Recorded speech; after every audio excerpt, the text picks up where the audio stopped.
আসসালামু আলাইকুম। ববি কিচেনে সবাইকে স্বাগতম। বরাবরের মতো আরও একটা নতুন রেসিপি নিয়ে হাজির হলাম। আমার আজকের রেসিপিতে থাকছে ইউনিক আলুর পাঁপড় বা আলুর চিপস।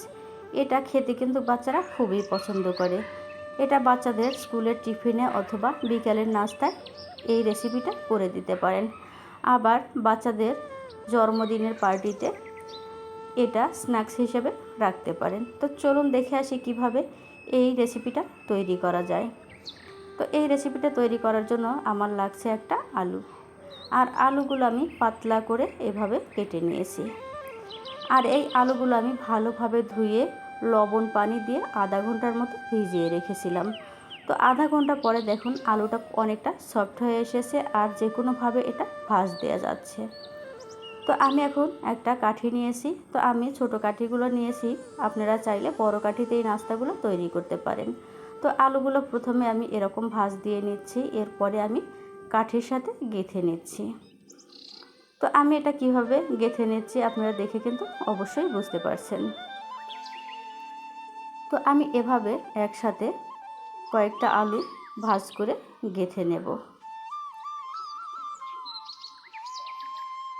তো আমি আরেকটা আলু একইভাবে ভাঁজ দিয়ে গেঁথে নিচ্ছি। তো আমি একটা কাঠিতে 4টা আলুর পিস এভাবে ভাঁজ দিয়ে গেঁথে নেব। তো এটা বড় কাঠিতে করলে কিন্তু একসাথে অনেকগুলো করা যায়। তো আমার কাছে বড় কাঠি ছিল না, এজন্য আমি ছোট কাঠিতেই এই নাস্তাটা তৈরি করে নিচ্ছি। তো এইভাবে আমি সবগুলো নাস্তা একসাথে তৈরি করে নিলাম। তো এটা আমি একটা সাইডে রেখে দিচ্ছি। এরপরে আমি একটা বাটি নিয়েছি অল্প একটু ধনেপাতা কুচি, দিয়ে দিচ্ছি 2 টেবিল চা চামচ ময়দা, আর দিয়ে দিচ্ছি 2 টেবিল চা চামচ কর্নফ্লাওয়ার। এরপরে আমি দিয়ে দেব আরও 2 চা চামচ চালের গুঁড়ো।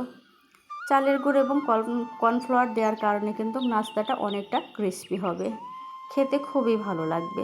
তো এরপর দিয়ে দিচ্ছি স্বাদ মতো লবণ, 1 চামচ মরিচের গুঁড়ো, আর 1 চামচ দিয়ে দিচ্ছি আমি ভাজা জিরের গুঁড়ো। এরপরে আমি সবগুলো উপকরণ একসঙ্গে মিশিয়ে পানি দিয়ে একটা ব্যাটার তৈরি করে নিচ্ছি। তো এর ঘনত্বটা দেখেই বুঝতে পারছেন। এরপরে আমি চলে যাচ্ছি চুলাতে আমি একটা কড়াইতে তেল বসিয়ে দিয়েছি।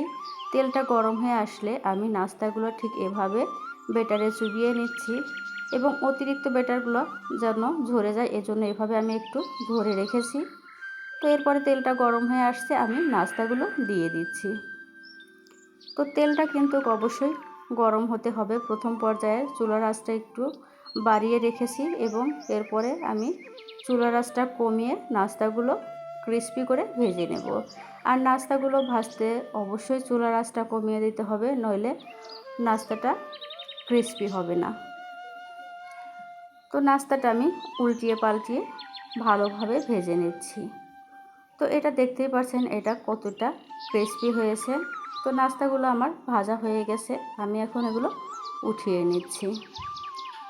তো এভাবে কিন্তু সবগুলো নাস্তা আমি ক্রিস্পি করে ভেজে নেব।